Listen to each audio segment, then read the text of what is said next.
Hi, it's Irina here from Above All Service, and today I'd like to share with you guys some ideas that have helped me as a parent to positively influence my children.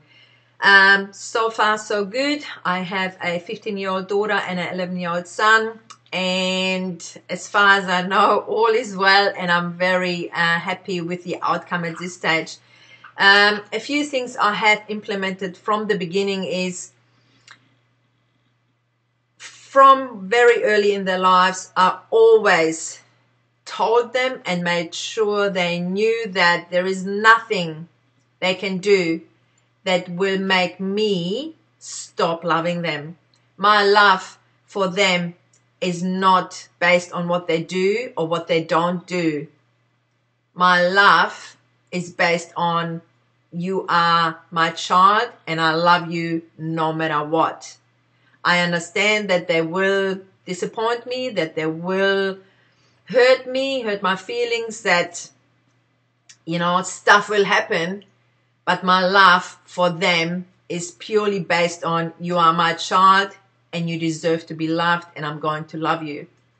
So as long as your children know that, they know they always have you to come back to, because no matter how they stuff up in life, they know that you love them. So I believe that is a very important point. That's why it's the first point. Number two is, I've learned from the beginning as well, very early on, to tell my children what I wanted them to do. I made it a habit of saying, walk, instead of saying, don't run. I made it a habit of saying, hold this carefully, instead of saying, don't drop it.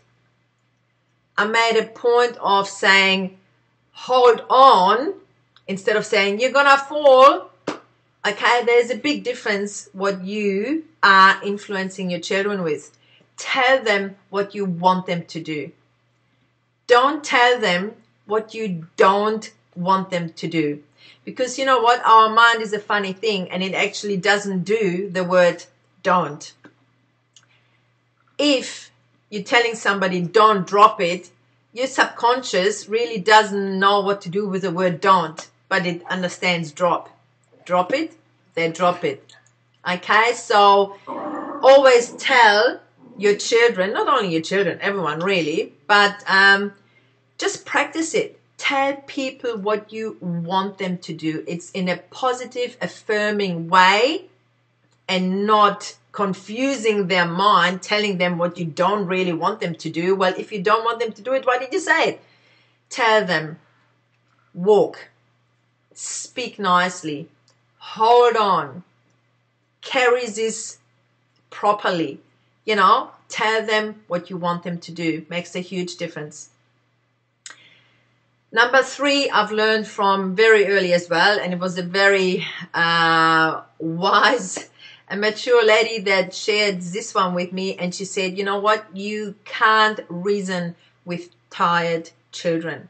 When your children are small and they get grumpy because they're tired, and you're trying to tell them and make them and everything, and they just flip out and lose it, you know what? You can't reason with tired children. You have to actually give in and just love them through it, and cuddle them and just love them. But you cannot tell them that their behavior is bad. You cannot make them do something they can't do, because you cannot reason with their tired mind. Very, very important, because when you have small children, you will go through a few of those episodes. Number four, now, or since my children obviously had their own mind sort of thing, 8 years onwards, I always shared with them that if you have to think about it, it's a no. Sometimes kids get to the idea, oh, should I do this or shouldn't I? I'm not sure. Well, my thoughts were always, if you have to think about it, it's a no. Don't do it. Because if you have to tell yourself, say for instance, you like this top as a girl, you like this top, and you think, oh, I really like this, but oh, should I get it or shouldn't I? Oh, I could maybe wear it. And you're trying to talk yourself into, you know, buying it. Well, then you know what? It's going to hang in a cupboard for months and years. You're not going to wear it, because if you have to think about it, it's a no. Don't do it. Okay, so that's another one of my personal things. If you have to think about it, it's a no.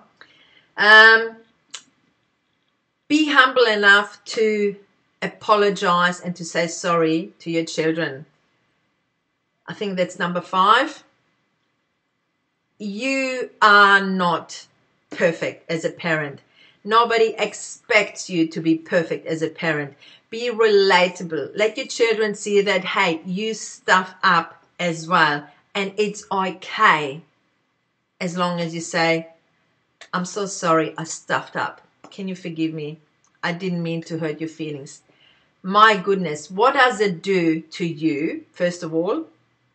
And what does it do to your children? They're going to see, wow, you know what? It's okay not to strive for perfection, because who is perfect? Nobody. So kids set themselves up for failure if they have to believe that, you know, parents don't make mistakes. How come I'm making all these mistakes? I'm obviously not perfect. So let your children see that, yes, parents do stuff up, they make mistakes, but you know what?